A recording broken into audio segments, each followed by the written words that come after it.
झारखंड के गवर्नर श्री रमेश बैस जी, मुख्यमंत्री श्री हेमंत सोरेन जी, केंद्रीय मंत्रिमंडल के मेरे साथी श्री ज्योतिरादित्य सिंधिया जी, झारखंड सरकार के मंत्रीगण, सांसद निशिकांत जी, अन्य सांसद और विधायकगण, देवी और सज्जनों, बाबा धाम आकर हर किसी का मन प्रसन्न हो जाता है।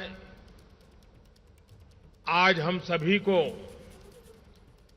देवघर से झारखंड के विकास को गति देने का सौभाग्य मिला है। बाबा बैद्यनाथ के आशीर्वाद से आज 16,000 करोड़ रुपए से अधिक के प्रोजेक्ट्स का लोकार्पण और शिलान्यास हुआ है। इनसे झारखंड के आधुनिक कनेक्टिविटी, ऊर्जा, स्वास्थ्य, आस्था और पर्यटन को बहुत अधिक बल मिलने वाला है। हम सभी ने देवघर एयरपोर्ट को और देवघर एम्स, इसका सपना लंबे समय से देखा है। ये सपना भी अब साकार हो रहा है। साथियों, इन प्रोजेक्ट से झारखंड के लाखों लोगों का जीवन तो आसान होगा ही, व्यापार कारोबार के लिए, टूरिज्म के लिए, रोजगार स्वरोजगार के लिए भी अनेक नए अवसर बनेंगे। विकास की इन सभी परियोजनाओं के लिए मैं सभी झारखंड वासियों को बहुत बहुत बधाई देता हूं, अनेक अनेक शुभकामनाएं देता हूं। ये जो प्रोजेक्ट्स हैं, ये झारखंड में भले शुरू हो रहे हैं, लेकिन इनसे झारखंड के अलावा बिहार और पश्चिम बंगाल के भी अनेक क्षेत्रों से सीधा लाभ होगा। यानी ये परियोजनाएं पूर्वी भारत के विकास को भी गति देगी। साथियों, राज्यों के विकास से राष्ट्र का विकास, देश पिछले 8 वर्षों से इसी सोच के साथ काम कर रहा है। पिछले 8 वर्षों में हाईवेज, रेलवेज, एयरवेज, वाटरवेज, हर प्रकार से झारखंड को कनेक्ट करने के प्रयास में भी यही सोच, यही भावना सर्वोपरि है। आज जिन 13 हाईवे प्रोजेक्ट्स का लोकार्पण और शिलान्यास हुआ है, उनसे झारखंड की बिहार और पश्चिम बंगाल के साथ साथ बाकी देश के साथ भी कनेक्टिविटी मजबूत होगी। मिर्जा चौकी से फरक्का के बीच जो 4 लेन हाईवे बन रहा है, उससे पूरा संथाल परगना को आधुनिक सुविधा मिलने वाली है। रांची जमशेदपुर हाईवे से अब राजधानी और इंडस्ट्रियल सिटी के बीच यात्रा का समय और ट्रांसपोर्ट के खर्च दोनों में बहुत कमी आएगी। पलामा गुमला सेक्शन से छत्तीसगढ़ तक वहां पहुंच बेहतर होगी। पारादीप पोर्ट और हल्दिया से पेट्रोलियम पदार्थों को झारखंड लाना भी और आसान हो जाएगा, सस्ता हो जाएगा। रेल नेटवर्क में भी जो आज विस्तार हुआ है, उससे पूरे क्षेत्र में नई ट्रेनों के लिए रास्ते खुले हैं, रेल ट्रांसपोर्ट और तेज होने का मार्ग बना है। इन सभी सुविधाओं का सकारात्मक असर झारखंड के औद्योगिक विकास पर पड़ेगा। साथियों, मुझे 4 साल पहले देवघर एयरपोर्ट का शिलान्यास करने का अवसर मिला था। कोरोना की मुश्किलों के बावजूद भी इस पर तेजी से काम हुआ और आज झारखंड को दूसरा एयरपोर्ट मिल रहा है। देवघर एयरपोर्ट से हर साल लगभग 5 लाख यात्रियों की आवाजाही हो पाएगी। इससे कितने ही लोगों को बाबा के दर्शन में आसानी होगी।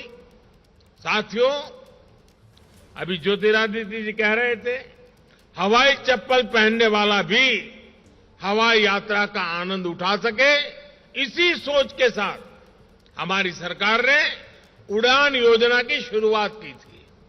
आज सरकार के प्रयासों का लाभ पूरे देश में दिख रहा है। उड़ान योजना के तहत पिछले 5-6 सालों में लगभग 70 से ज्यादा नए स्थानों को एयरपोर्ट, हेलीपोर्ट और वाटर एरोड्रम्स के साथ उसके माध्यम से जोड़ा गया है। 400 से ज्यादा नए रूट्स पर आज सामान्य से सामान्य नागरिक को हवाई यात्रा की सुविधा मिल रही है। उड़ान योजना के तहत अभी तक 1 करोड़ यात्रियों ने बहुत कम मूल्य पर हवाई यात्रा की है। इनमें से लाखों ऐसे हैं जिन्होंने पहली बार एयरपोर्ट देखा, पहली बार हवाई जहाज पर चढ़े। कहीं आने जाने के लिए कभी बस और रेलवे पर निर्भर रहने वाले मेरे गरीब और मध्यम वर्ग के भाई बहन अब कुर्सी की पेटी बांधना ये भी उन्होंने सीख लिया है। मुझे खुशी है कि आज देवघर से कोलकाता के लिए फ्लाइट शुरू हो चुकी है। रांची, पटना और दिल्ली के लिए भी जल्द से जल्द फ्लाइट शुरू हो, इसके लिए भी प्रयास चल रहे हैं। देवघर के बाद बोकारो और दुमका में भी एयरपोर्ट के निर्माण पर काम चल रहा है। यानी झारखंड में आने वाले समय में कनेक्टिविटी निरंतर और बेहतर होने वाली है। साथियों, कनेक्टिविटी के साथ साथ देश के आस्था और आध्यात्म से जुड़े महत्वपूर्ण स्थलों पर सुविधाओं के निर्माण पर भी केंद्र सरकार बल दे रही है। बाबा बैद्यनाथ धाम भी प्रसाद योजना के तहत आधुनिक सुविधाओं का विस्तार किया गया है। इस प्रकार जब संपूर्णता की सोच से काम होता है तो पर्यटन के रूप में समाज के हर वर्ग, हर क्षेत्र को आय के नए साधन मिलते हैं। आदिवासी क्षेत्र में ऐसी आधुनिक सुविधाएं इस क्षेत्र की तकदीर बदलने जा रही है। साथियों, पिछले 8 वर्ष में झारखंड को सबसे बड़ा लाभ गैस आधारित अर्थव्यवस्था की तरफ बढ़ते देश के प्रयासों का भी हुआ है। जिस प्रकार का इंफ्रास्ट्रक्चर पूर्वी भारत में था, उसके चलते गैस आधारित जीवन और उद्योग यहां असंभव माना जाता था। लेकिन प्रधानमंत्री ऊर्जा गंगा योजना पुरानी तस्वीर को बदल रही है। हम अभावों को अवसरों में बदलने पर अनेक नए ऐतिहासिक निर्णय कर रहे हैं। आज बोकारो आंगुल सेक्शन के उद्घाटन से झारखंड और ओडिशा के 11 जिलों में सिटी गैस डिस्ट्रीब्यूशन नेटवर्क को विस्तार मिलेगा।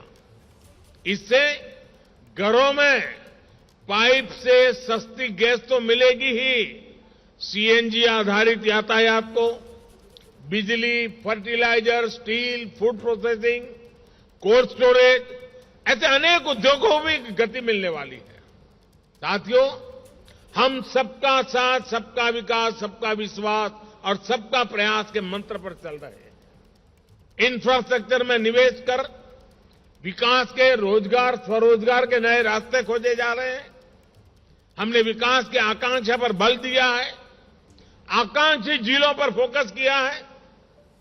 इसका भी लाभ आज झारखंड के अनेक जिलों को हो रहा है। मुश्किल समझे जाने वाले क्षेत्रों पर, जंगलों पहाड़ों से घिरे जनजातीय क्षेत्रों पर हमारी सरकार विशेष ध्यान दे रही है। आजादी के इतने दशकों बाद जिन 18,000 गांवों में बिजली पहुंची, उनमें से अधिकांश दुर्गम क्षेत्रों के ही थे। अच्छी सड़कों से जो क्षेत्र वंचित थे, उसमें भी ग्रामीण, आदिवासी, दुर्गम क्षेत्रों का हिस्सा सबसे अधिक था। दुर्गम क्षेत्रों में गैस कनेक्शन, पानी कनेक्शन पहुंचाने के लिए भी पिछले 8 वर्षों में ही मिशन मोड पर काम शुरू हुआ है। हम सभी ने देखा है कि पहले किस तरह बेहतर स्वास्थ्य सुविधाएं भी सिर्फ बड़े बड़े शहरों तक ही सीमित थी।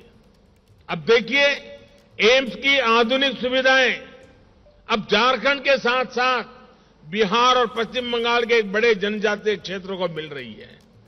ये तमाम प्रोजेक्ट्स इस बात के प्रमाण है कि जब हम जनता की सुविधा के लिए कदम बढ़ाते हैं तो राष्ट्र की संपदा का निर्माण भी होता है और विकास के नए अवसर भी बनते हैं।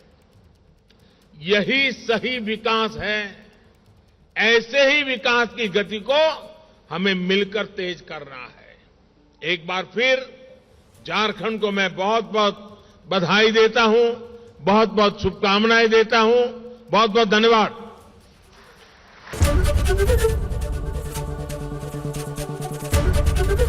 एबीपी न्यूज आपको रखे आगे।